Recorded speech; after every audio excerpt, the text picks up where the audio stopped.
¿Qué tal? Mucho gusto. Mi nombre es José David. Soy estudiante del primer semestre de la carrera de Medicina en la Universidad Laica Eloy Alfaro de Manabí. En esta ocasión, yo hablaré acerca de dos pares craneales nerviosos importantes para el estudio de la cabeza y el cuello. Específicamente, hablaré acerca del nervio vestíbulo-coclear o octavo par craneal y el nervio glosofaringio o noveno par craneal. En lo que corresponde al octavo par craneal o nervio vestibular, este es un nervio puramente sensitivo que tiene un trayecto relativamente corto y nace por medio de dos prolongaciones nerviosas. Por un lado tenemos el nervio vestibular que se va a alojar en la base del conducto auditivo interno y va a encargarse de procesos propios del equilibrio. Y el caso del nervio coclear en este segmento que se encuentra en la cóclea y va a recibir impulsos del exterior para llevar a cabo procesos propios de la audición. En lo que corresponde al origen real, a estar dividido en dos segmentos nerviosos, este va a presentar dos diferentes orígenes. Por un lado tenemos el nervio vestibular, que se va a originar por medio del ganglio vestibular o ganglio de Scarpa, según su mnemotecnia. Y va a poseer fibras nerviosas, tanto ganglionares periféricas como centrales. En el caso de las ganglionares periféricas vamos a visualizar, por un lado, la ampolla membranosa del conducto semicircular, el atrículo y el sáculo, que van a encargarse de llevar a cabo la formación de los componentes necesarios para los procesos propios del equilibrio. Y por otro lado, las fibras o componentes nerviosos centrales que van a llevar a cabo el proceso de formación del nervio vestibular en sí. Y por otro lado tenemos el nervio coclear, cuyo origen van a ser a partir del ganglio coclear o también conocido como ganglio de Corti, que va a sinaptarse por medio de fibras nerviosas a un órgano importante en esta región denominado órgano en espiral de Corti, cuya función es recibir impulsos auditivos del exterior y transmitirlos por medio de impulsos nerviosos hasta el ganglio de Corti. Y a través de fibras nerviosas, van a sinaptarse con el tronco coclear visualizado en esta imagen. Este es un único segmento, sin embargo, hay varios en esta región propia de la cóclea que van a llevar a cabo juntos la función de la audición. En lo que corresponde a su origen aparente, van a ser en el bulbo raquídeo, en relación tanto con el nervio intermedio y el nervio facial, específicamente en el extremo lateral del surco bulbopontino. Como se puede visualizar en esta región, vamos a encontrar el nervio vestíbulo coclear alojado en el bulbo raquídeo. En lo que corresponde al trayecto, van a ser por medio del conducto auditivo interno y se va a insinuar en un orificio importante en esta región, denominado orificio del conducto auditivo interno, en relación tanto con la arteria laberíntica, la vena que drena el seno petroso inferior y el nervio intermedio, hasta encontrarse en el bulbo raquídeo. Como se puede visualizar, se va a insinuar inferior y medialmente en este segmento y justo en esta región va a ramificarse en dos raíces. Por un lado tenemos la raíz vestibular y por el otro vamos a encontrar la raíz coclear, que ambas van a encargarse de ramificarse hasta penetrar en el bulbo raquídeo hasta sus núcleos. Luego, en lo que corresponde a las relaciones propias del nervio vestíbulo-coclear, va a diferenciarse en dos segmentos. Por un lado tenemos el conducto auditivo interno y por otro el segmento propio del ángulo pontocerebeloso. En lo que corresponde a el segmento del conducto auditivo interno, se va a encontrar en relación al nervio intermedio, a la arteria laberíntica en este segmento y a la vena que drena el seno petroso inferior. Son relaciones propias del conducto auditivo interno. Ahora, por otro lado tenemos al ángulo pontocerebeloso, que va a encontrarse en relación con diferentes elementos propios de este segmento. Por un lado tenemos inferiormente al clivus, que nace como un punto craniométrico entre el hueso occipital y el esfenoides. Encontramos superior y medialmente a un elemento nervioso importante denominado nervio trigémino en este segmento. Por otro lado tenemos inferior y lateralmente a una región importante denominado agujero rasgado posterior, que va a encontrar en su interior tanto el nervio glosofaringeo como el nervio vago, en este segmento que se encuentra aquí.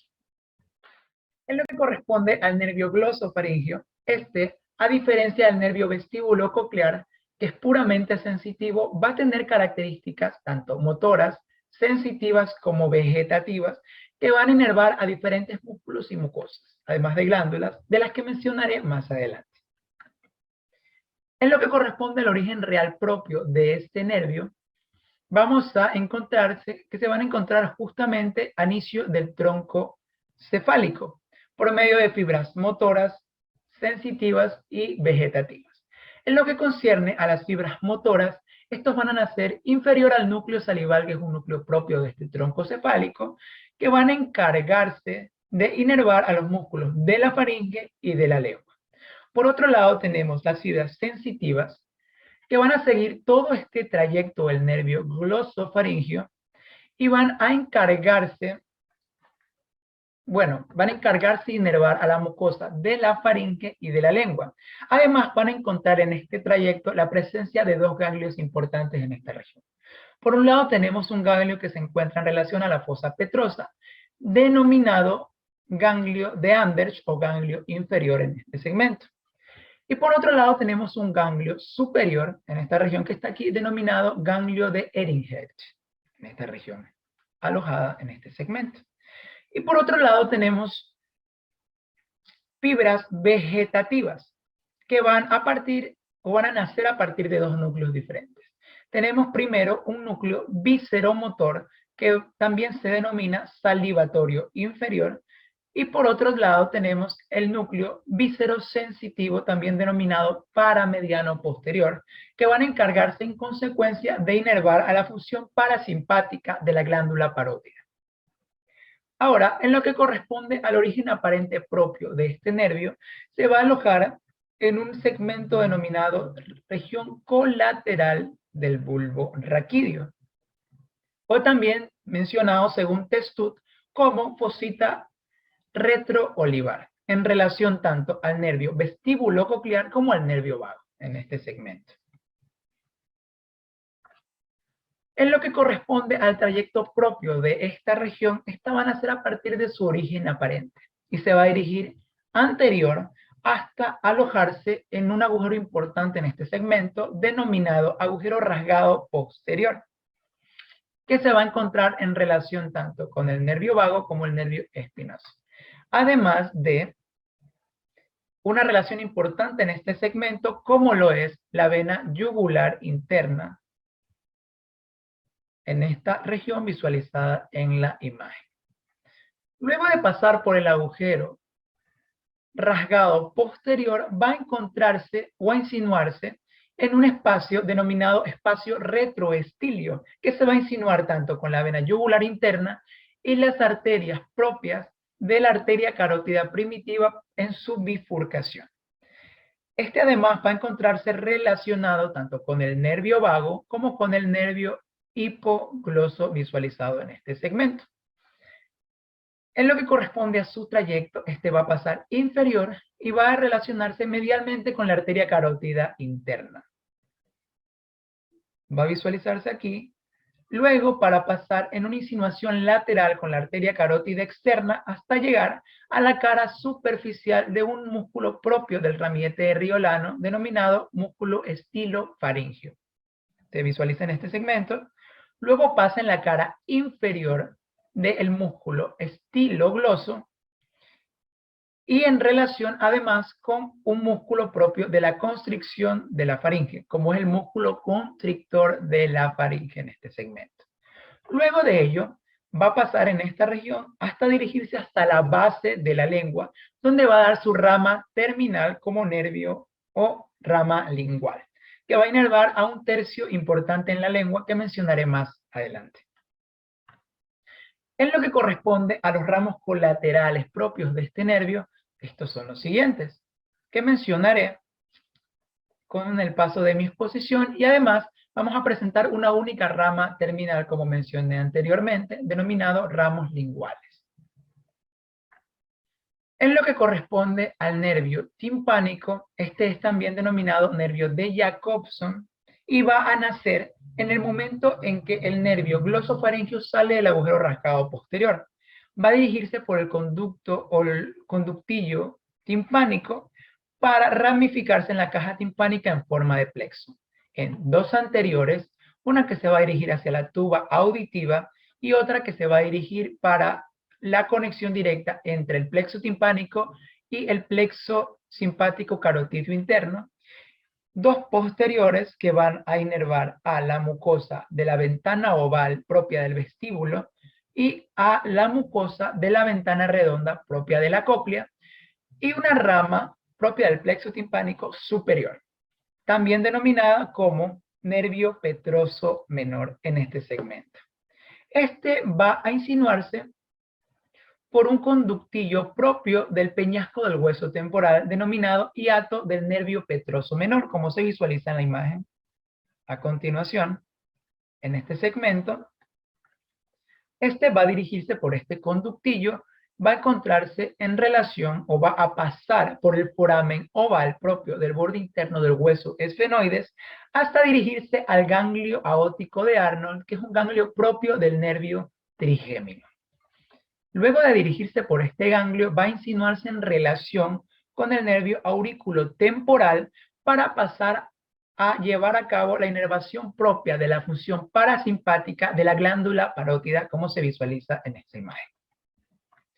Por otro lado, tenemos el nervio del seno carotídeo, que es un nervio que va a pasar o va a insinuarse por la arteria carótida interna y ya llevar a cabo la inervación propia de el cuerpo carotidio y el seno carotidio, que van a llevar funciones tanto varoreceptoras como quimioreceptoras para el proceso de tensión arterial y el proceso de pH sanguíneo.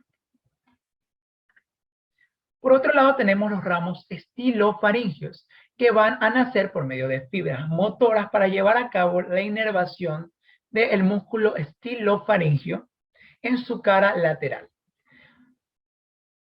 Ahora también vamos a poseer pequeños ramos para la inervación del vientre posterior del músculo digástrico y ramos para los músculos propios del ramillete del río Lano.